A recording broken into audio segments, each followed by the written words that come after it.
Hello and welcome to episode 479 of the official EstablishTheRun.com podcast. My name is Adam Levitan. As always, joined by Evan Silva. We are officially at the halfway point of the NFL's regular season. 9 weeks down, 9 weeks to go. Evan, back at your home base. Mike looks good. How's it going?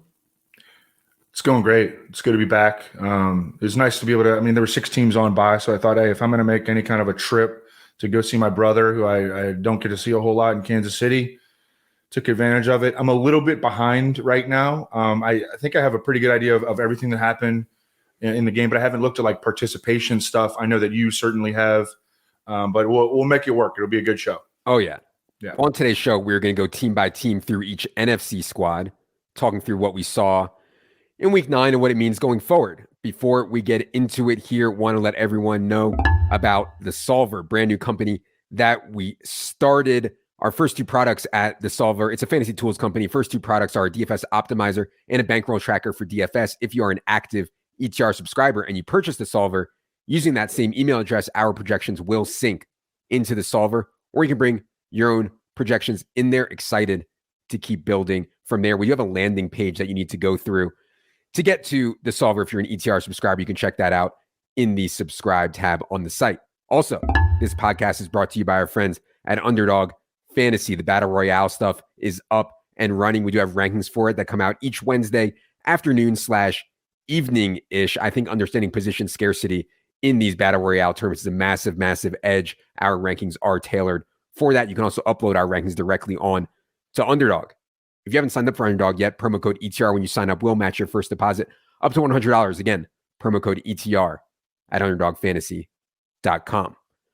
All right, let's get it started with the Cardinals. Good to see James Conner back in the mix. The oft-injured James Conner was back in the mix, and they didn't really ease him in at all. 74% of the snaps in his first game back for James Conner. Now, he only got 7 carries, 4 for Eno Benjamin, 1 for Keontae Ingram, but Conner was out there for most of the pass downs, and he got 5 targets. And that surprised me a little bit because I thought that role would go to Eno, but it looks like they're loading up James Conner for the workhorse role again. I always have efficiency concerns with this run game as a whole, though. Evan, what do you see out of James Conner's return and anything else on the Cardinals? Yeah, and I think that we've kind of seen from Cliff Kingsbury that he has that old school mentality of the coach. Like you're if you get hurt, like you're going to get your job back when you get healthy. So that bodes well for James Conner going forward. That Eno Benjamin is probably just going to be like a handcuff, and a change of pace back. That's probably the way that it should be.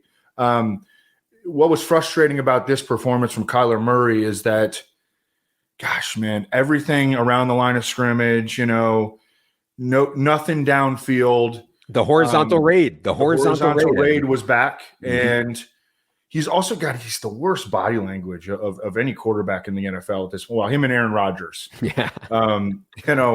Like he's getting pissed. It's 7-3 early in the game, and like he's pissed at everybody.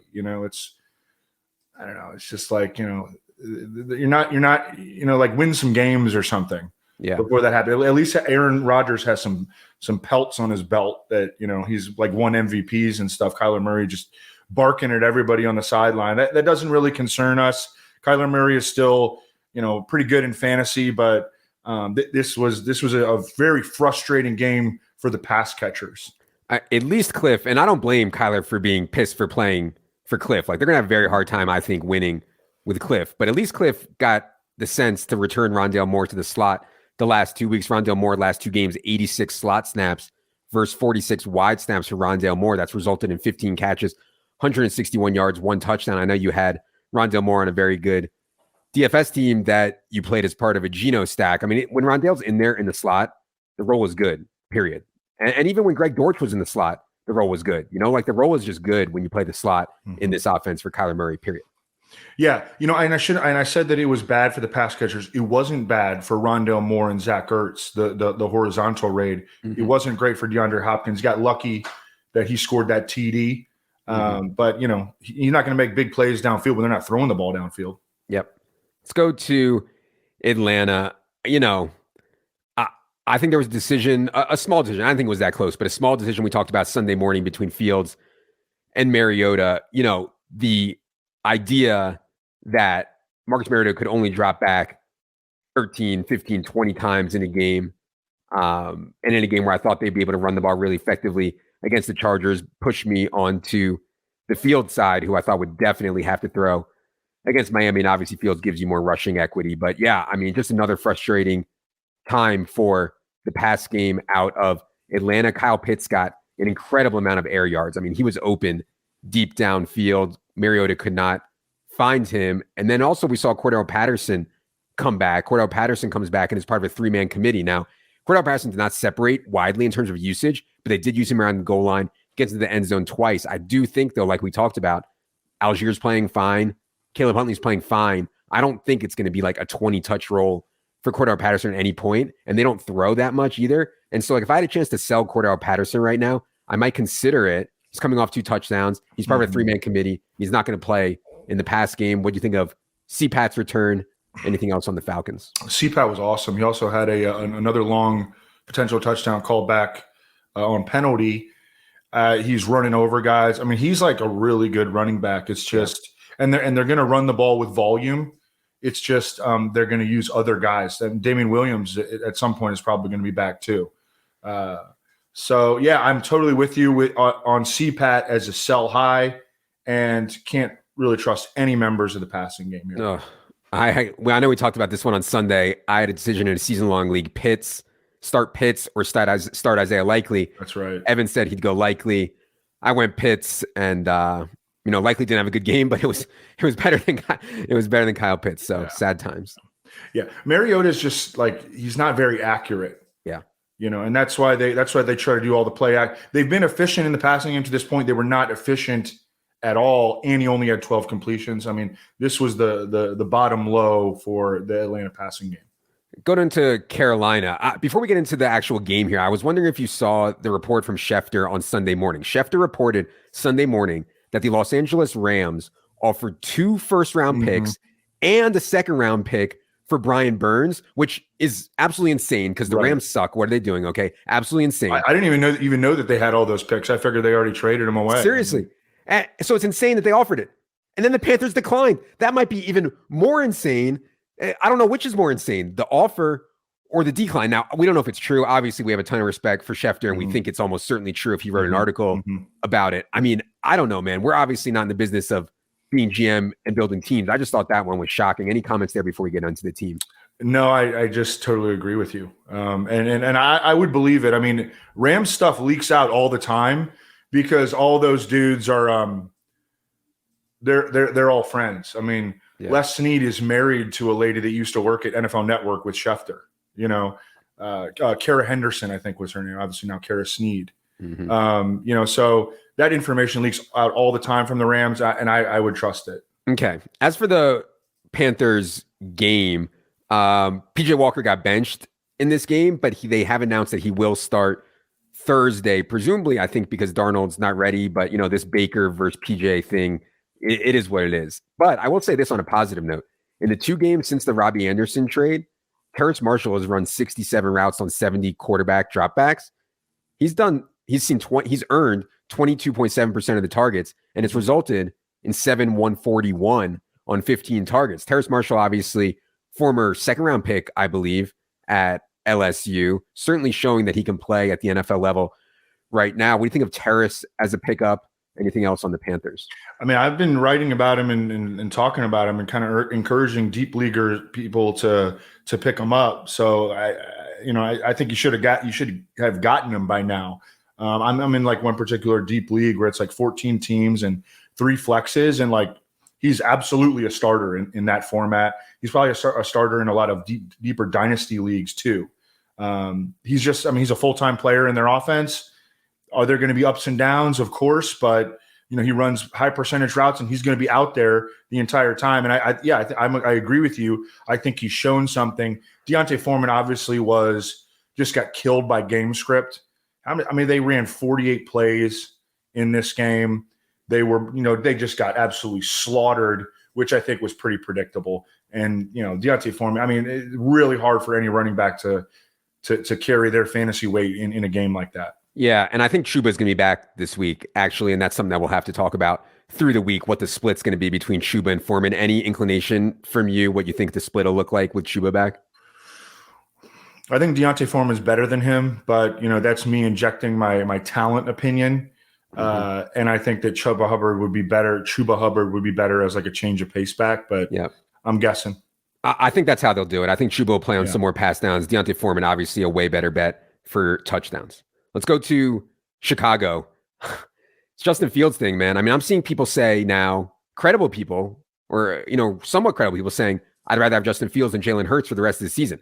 I think that's a step too far, okay? Obviously, we like Justin Fields. We like him plenty. He seems to have really turned the corner. I know you've talked about some of the play calling stuff with Getsy. In this game against Miami, he set the record for most rushing yards by a quarterback in a regular season game. Absolutely insane. The problem is people are going to be in weird spots in single quarterback leagues, right? Like either you have Fields and you need to keep riding him because you don't have any other quarterback, or you already have a really good quarterback. And what are you going to do with Fields on your bench? So for the people that I have on my bench, obviously I'd be looking to sell Justin Fields right now after this game, but I'm not like actively begging to sell Justin Fields here if he's my starter. What do you think about Fields' latest performance and his outlook going forward? I have a lot of thoughts. First of all, he had 123 yards on 28 attempts. The fact that they're using him so aggressively as a runner. I remember there used to be stats on Cam Newton earlier in his career, it was a significant sample size though, that when they would run him more, he would like get more in the game and he would actually sometimes perform better as a passer. And he was just a better player when he had, something like 9 or 8 rushing attempts per game. That he was actively a better player, would get him into the Andrew Luck used to talk about. He liked to get, take a big hit early in the game and it would get him into the game. I mean, this is all super narrative-y stuff, but the fact that Justin Fields is being used so aggressively now as a runner, and he coming out of Ohio State, that really wasn't his game. He did run for a good number of yards at Ohio State, but he was more of a pocket passer. And over the last 3 weeks, they've really embraced him. And I think he's embraced his role as being a true dual threat quarterback. The offensive line, as we talked about, although people still talk about it as a really bad offensive line, it hasn't been a bad offensive line. But, still, like I want to keep things in check because he's still a work in progress as a passer. But he's really freaking good in fantasy right now, the way that they're using him. And, I like their offense, and they're going to have to score because their defense is garbage. Yeah. And they traded away their 2 best defenders in Roquan Smith and Robert Quinn. Yeah, it's certainly setting up for Justin Fields for sure. The Chase Claypool debut certainly can't hurt. Chase Claypool played on 26 of 74 snaps. Chase Claypool ran 16 routes. On those 16 routes, Chase Claypool was targeted 6 times. And he got a carry. So, they were actively trying to get the ball to Chase Claypool. And when you have absolute dust opposite Darnell Mooney, it makes a lot of sense for sure. So I'm sure that Chase Claypool will play more in the next game. Alice.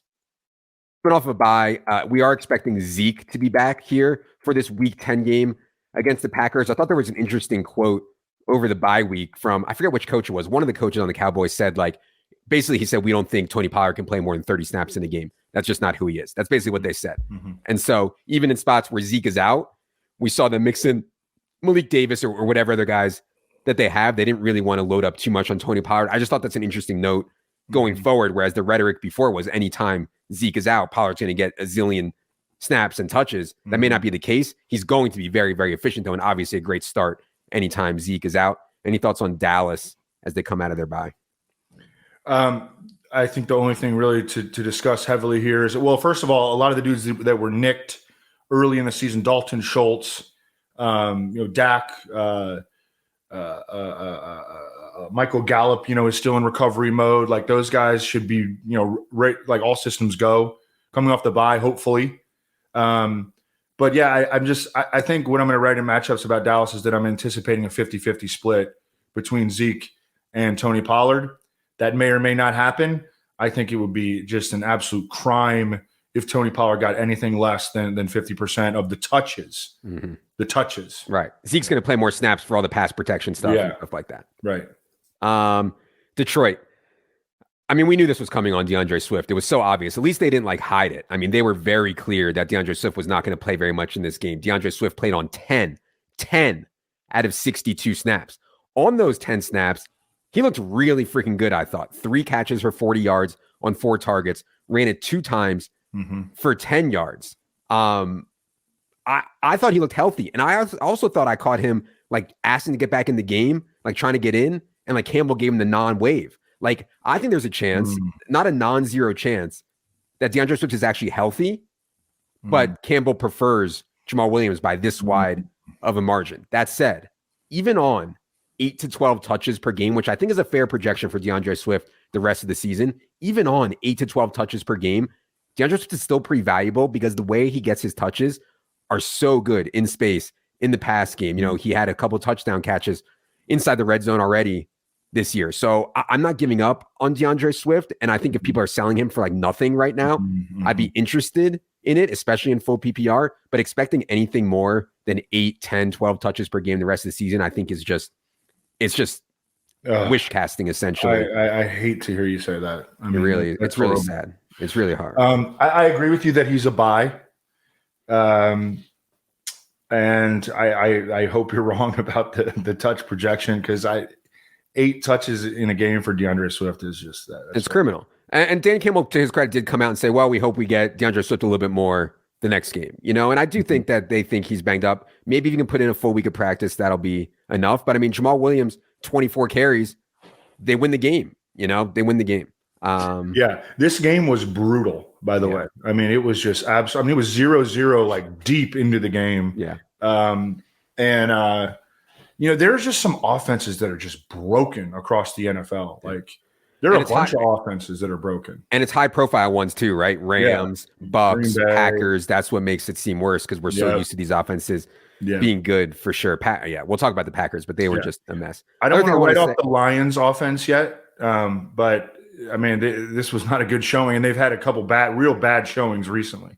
It's been frustrating with Amon-Ra back and with Swift back. I thought that they would start to hum. They have not. Amon-Ra's target share remains absolutely elite. We were looking at his target share on, I guess it was Saturday, and we were like, man, can we go above 30% here on Amon-Ra? And I think Leone and the guys actually did end up going to like 31 or 32%, which is outrageous. He ended up with 9 targets on 26 pass attempts, so over 33% for Amon-Ra. Still really, really like him. All right. They played Green Bay. I mean, quickly on Aaron Jones, he banged up his ankle in this game and left, which sucked because we had an over in receiving yards on him, which he came up like 4 yards short of, which was pain because he left early with an ankle injury. But reports are Aaron Jones just day-to-day should be okay for the Week 10 game against Dallas. Who is not okay is Romeo Doubs. And you hate to see it, man. Romeo Doubs, high ankle sprain. Evans talked repeatedly about how bad high ankle sprains can be. We're not expecting to see Romeo Doubs for a while. Good news is I thought Allen Lazard looked really good in this game, made some really big plays, did Allen Lazard, and he came in with this shoulder injury, which concerned me, and I actually didn't play him at all in DFS because I was worried about the shoulder thing, but it turned out he was fine and played a really good game. Packers have now lost 5 straight. They scored 9 points against the worst defense in the NFL. I mean, Lions, stone worst defense in the NFL. The Packers scored 9 points. Yeah. Any thoughts, any optimism on Packers stuff right now? It's hard to be optimistic about them. I mean, it's kind of weird. Something's wrong with David Bakhtiari. They've been like using him in a rotation. Their interior offensive line is not good. Aaron Rodgers is not playing well. I mean, he threw 2 end zone picks in this game. Some of the worst end zone picks you'll ever see also. Yeah, I mean, one of them was intercepted by a defensive lineman, Aiden Hutchinson. It's just the offense is terrible. I think the only guy, when he's healthy, I think you can generally trust Aaron Jones. And when he's healthy, I think you can generally trust Allen Lazard. And I think that's pretty much about it. Yeah. Sad times for the Packers, for sure. Speaking of sad times, Rams. I mean, what an ugly game. You know, Rams and Bucks played in the NFC Championship last year. Rams obviously won the Super Bowl last year. I mean, I don't know how they're going to get out of this. The offensive line is so bad. They cannot do anything in the run game. And they can't really do anything in the pass game either, except forget it to Cooper Kupp. They bring Cam Akers back. I mean, they like exile Cam Akers. They bring him back. I don't know what's going on here. I don't really see any reason to think the second half is going to be any better whatsoever for this Rams offense, which makes it even more insane that they offered all their draft picks for Brian Burns. But that's a story for another day. What'd you see out of the Rams? Another ugly, ugly loss to the Bucs. Yeah, I mean, this is obviously one of the broken offenses, and I don't know how there's any daylight. Tell me a story, baby. Tell me a story where there's some daylight here. I'm not buying it. Okay. Yeah. Also, on my draft back from Kansas City, I was listening to multiple podcasts, and on multiple podcasts, they were talking about Sean McVay going into the broadcast booth. And I saw some rumors, some stuff about that on Twitter too. So I don't that when this era of Aaron Donald and these other guys, Cooper Kupp, is over, Sean McVay's definitely going to the broadcast booth. Are we sure he's not going to the broadcast booth next year? Well, listen, if I had that in my head, I'd be selling my draft picks too. If it was I'm only going to be here for the next 3 years, that's right. Like saying if I knew I was going to die in 3 years, I'd just eat candy every day, all day, and pizza. And you know what I mean? Yeah, I mean, it's not a good idea. That's why you're supposed to have a GM on a long-term contract so that they can make the best long-term decision in the interest of the team. But yeah, really, really bad for the Rams right now. Vikings, good. TJ Hawkinson was with the team for 3 days. 3 days. Listen to this. TJ Hawkinson with the team for 3 days, goes on the road to Washington. 60 out of 65 snaps, 32 inline, 19 slot, 9 wide. TJ Hawkinson ran 36 routes on 42 Kirk Cousins dropbacks, gets 9 targets for a 22% share, catches all 9 of them for 7 yards. I mean, what a debut for TJ Hawkinson. This is better usage than he got at virtually any point than when he was with the Lions. What'd you think of Hawkinson's debut? And the Vikings need to be taken seriously. I mean, they have not, I think, played, they haven't dominated anyone. A lot of their underlying stuff looks bad, but they keep winning games. What'd you see out of the Vikings? Yeah, I wasn't anticipating that big of a role for TJ Hawkinson right away, and I put that into matchups, and I'm sorry if anybody sat him. That was a great tight end game. Yeah. And you can already see, I think, that his acquisition is going to hurt Adam Thielen. Justin Jefferson is going to get his. It's funny, in this game, they were the Commanders were up by 10-0, and the fans were cheering. You like that at Kirk Cousins, and then did you see the picture of Kirk Cousins? On the way back, and not only did I see the picture, but hopefully you guys caught Adam Schefter on Monday Night Countdown last night taking his shirt off on national television with the chain, all for the bit. Shout out to Adam Schefter for doing that. Gotta do it for the love of the game. But yeah. Big going home win there for Kirk Cousins. You like to see. I never had a problem with Kirk Cousins. I don't understand. I mean, he's kind of like a dorky, goofy guy, but who cares? I mean, he could throw the football. Yep. Let's go to New Orleans. This was an ugly game for New Orleans last night. The biggest surprise to me in the game was that they didn't use Taysom. Taysom only played 17 snaps. He had 1 pass attempt, 1 rush, and 1 target, even with Mark Ingram out, even with Jarvis Landry out, even with Michael Thomas obviously out for the season and Andy Dalton struggling somewhat. They still didn't use Taysom Hill. I don't know how or why, but yeah, really ugly game. And maybe there's credit due to Baltimore's defense too. Roquan maybe makes a difference for their defense. Also, what do you think of the Saints' performance last night? They just pretty much got dominated. There's not a whole lot here. I mean, I don't know. I still don't, and I was very surprised. I put in matchups that I thought that Taysom Hill could have a really big game here, and they didn't use him. I was shocked. They're not a very good offense. They're very up and down. They're leaning on a lot from Andy Dalton, obviously a lot from Alvin Kamara. So many guys injured. Offensive line has been okay, but not as good as in years past. They're just pretty mediocre, below average or average to below average. Giants are coming out of their bye for a home game against the Texans. I'm sure a lot of people have forgotten about Kenny Golladay at this point, but Kenny Golladay is expected back. I don't know what that means, though. Does that mean he's going to play? We'll see. I think that the best bet and what we're going to project for now is it'll be Golladay and Darius Slayton on the outside, Wan'Dale Robinson in the slot. I just think they need more out of Wan'Dale, man. The game before the bye was so concerning for Wan'Dale. We talked about that on the team by team. I'm hopeful that we'll get some big Wan'Dale games down the stretch here. Anything for you on the Giants as they come out of their bye? No, I mean, they're coming off the bye. Like, there's not a whole lot to add to what you said there. Eagles coming off that Thursday game. They didn't play particularly well in that Thursday game against the Texans. I just want to make the point about touchdowns and how fickle they can be. Obviously we got a ton wrong this year. One of the things that Evan certainly got right was the Miles Sanders touchdown regression. Miles Sanders now has 6 touchdowns on 142 touches this year after getting 0 touchdowns on 163 touches last year. It's just touchdowns are just so fickle. And you see it with Jonathan Taylor stuff too. The reason that we had Jonathan Taylor behind Christian McCaffrey was just one of the reasons. We knew he was going to get hurt. Yeah.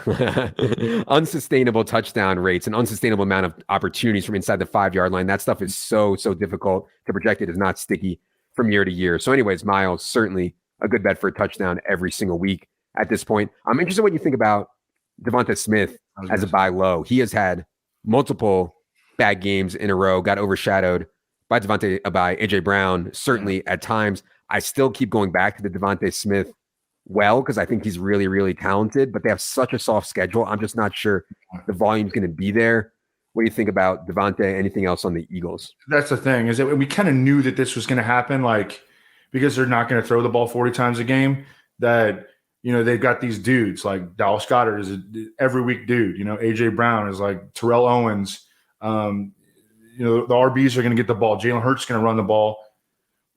But someone is going to get left out each week, and more often than not, that has been Devonta Smith.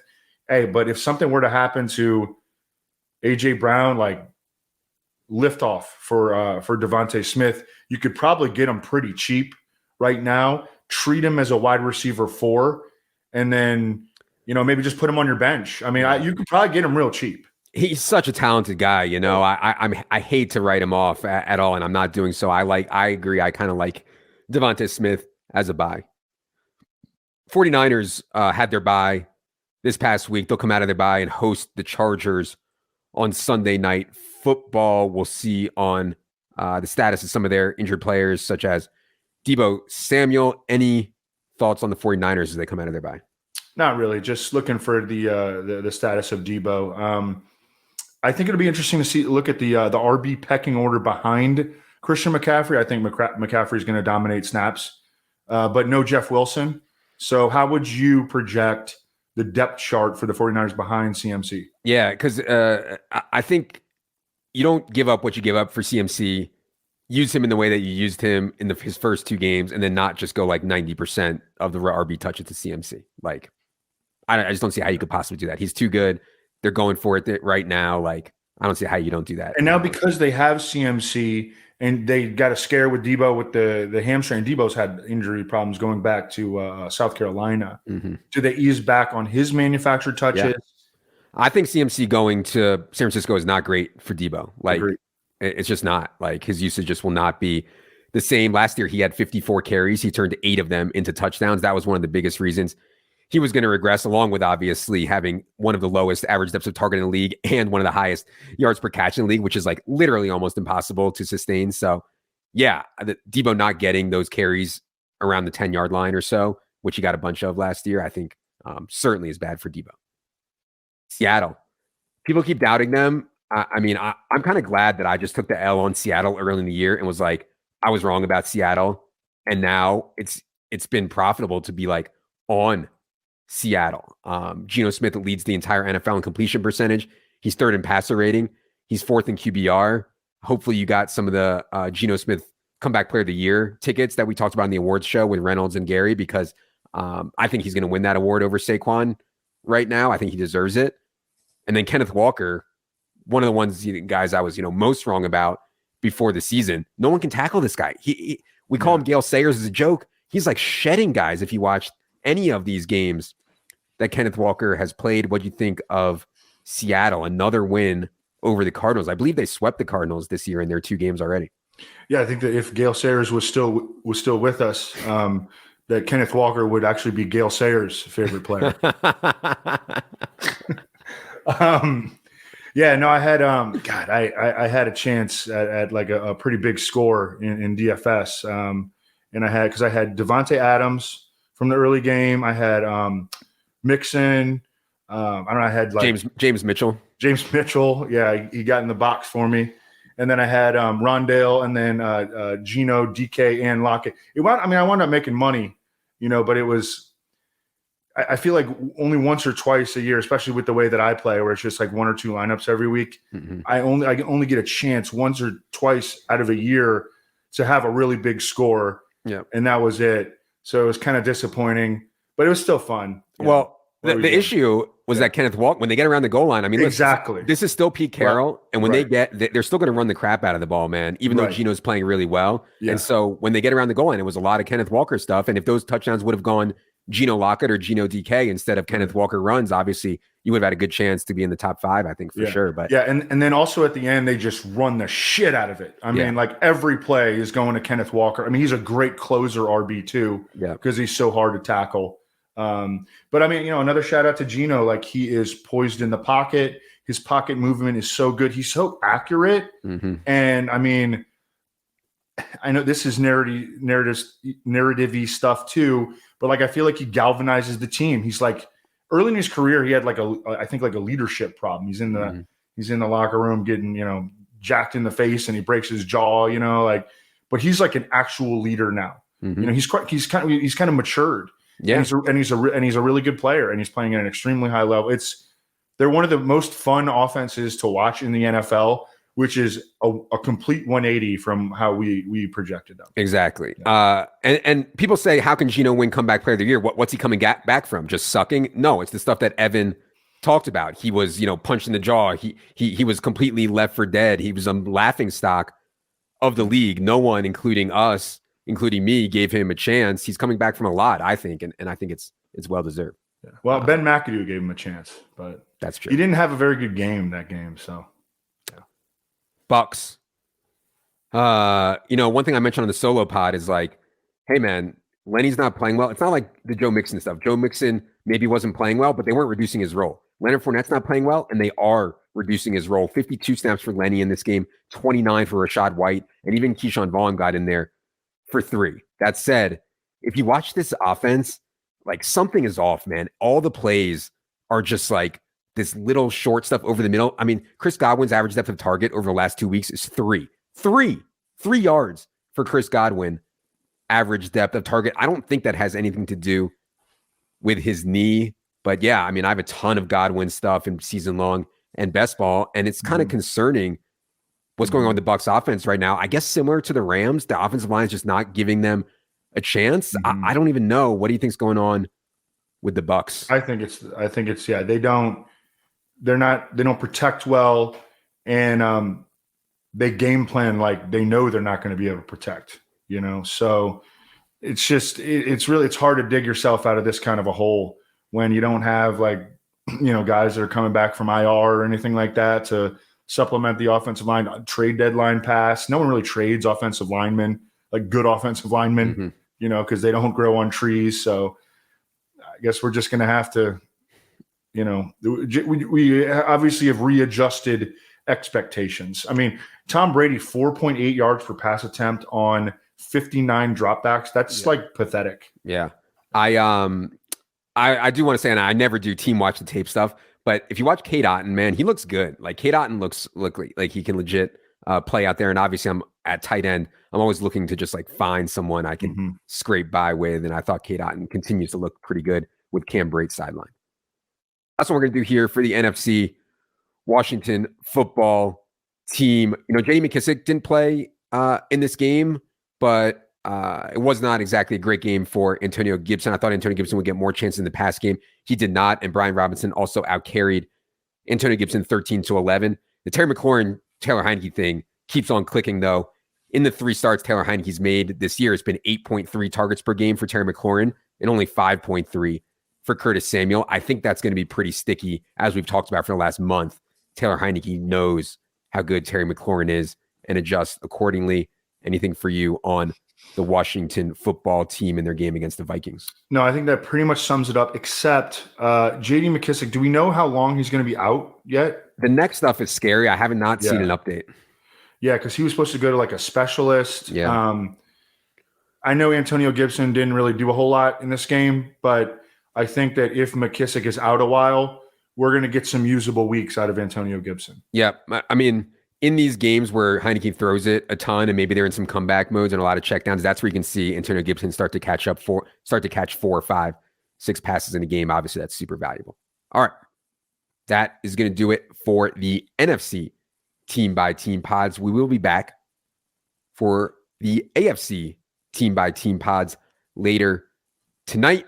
We do have a goal of 30,000 YouTube subscribers. If you have not had a chance yet, please head to our YouTube page. Hit the subscribe button. Would really mean a lot to us and help us continue to bring you guys free content like this.